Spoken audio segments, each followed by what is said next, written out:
Good afternoon. I want to thank everyone for listening.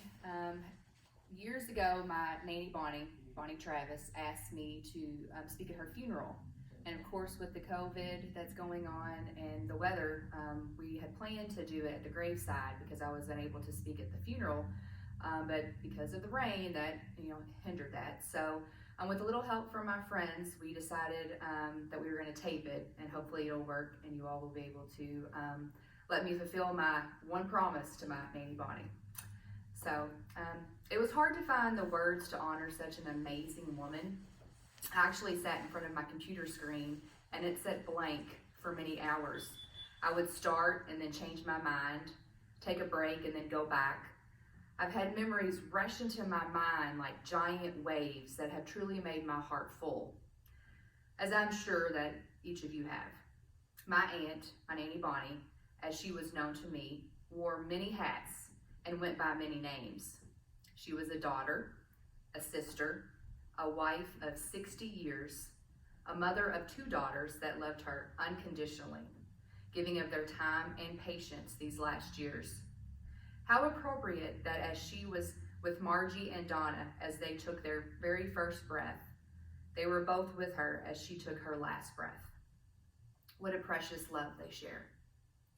Bonnie was a sister-in-law, a mother-in-law, a cousin, an aunt, a nanny. She was a very loved granny and stayed active with 3 very busy grandsons. And then came the great-grandchildren that named her Granny Bonnie. In her community, Bonnie was active in the Lioness Club. She was a charter member. She served on the Bullitt County Fair Board and instrumental in the Mount Washington Spring Festival from the startup through the years after. Bonnie was a godly woman full of love and faith. She was a longtime member of the First Baptist Church. Bonnie was a successful businesswoman and took that leap of faith in 1967 when at the time there were few women in the workforce. She raised a generation of kids on that house on the hill, Travis Child Care. And she was known and loved as Miss Bonnie. She loved the children and the workers and was committed to their safety. Everyone that knew her loved her and considered her a friend. She had a lifelong friends that were special to her. They vacationed together, served in their community together, and were friends through the good times and difficult times of life. They were not only were her friends, they became her family. A special thanks goes out to Lillian, who was instrumental in her very last days and loved her on her most difficult ones. However the name that you know her by, I'm sure that you have your own special memories, special moments that have flooded your memories as well. I ask that you cherish those at this difficult time and that you only take away the happy moments because that is what Bonnie would have wanted. She only wanted for us all to be happy. I feel confident that she is happy with the loved ones that she is now joined with, and it gives me great peace that she will always be with each of us. For she will always be in some of my fondest memories. As I thought back in my many chapters of life, she was never not there for me. I am the person that I am today with her help.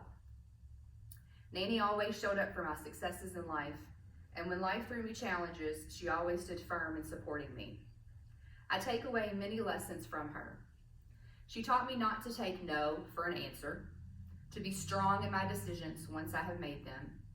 If I liked it, to purchase it, to love people even at their most difficult times. When you feel angry or mad at them, love them anyway. Love them harder because that is what they might be needing.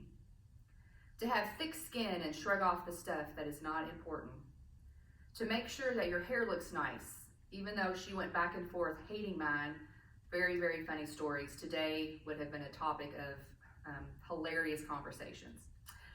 She loved with all that she had, and much love went out at that house on that hill. She showed love to her family, her friends, the many children that she took care of. She loved fully.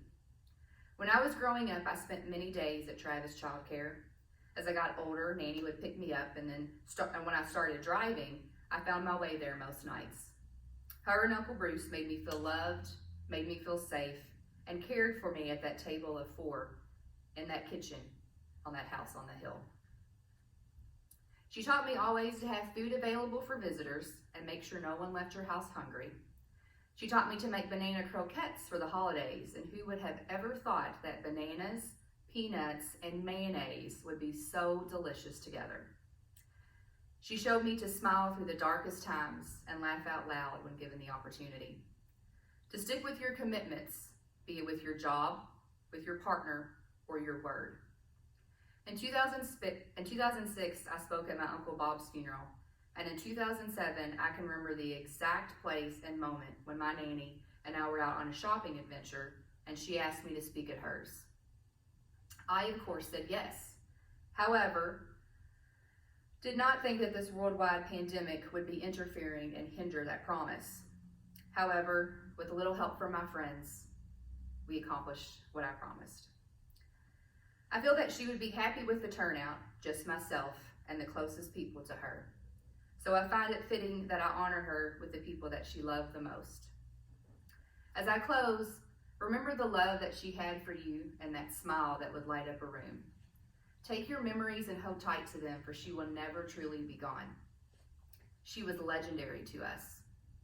I will feel her through Margie as she gives me hugs and reaches for my hand as my nanny always did. I see her in Donna's smile and a laugh that also brightens the room. I see her in each of us. Hang on to those moments of love, for love is like a silken cord, strong as a chain of steel, binding us together, binding her memory to all of us. As we leave today, I know that we will all struggle in one way or another with getting in a new norm without her. However, I ask that you remember her teachings, remember her smile, and remember how much that she loved. That new norm might be less hard knowing that she has been strengthening and preparing us for this very moment, when we have to rely on each other, a few of her most favorite and loved people. Thank you.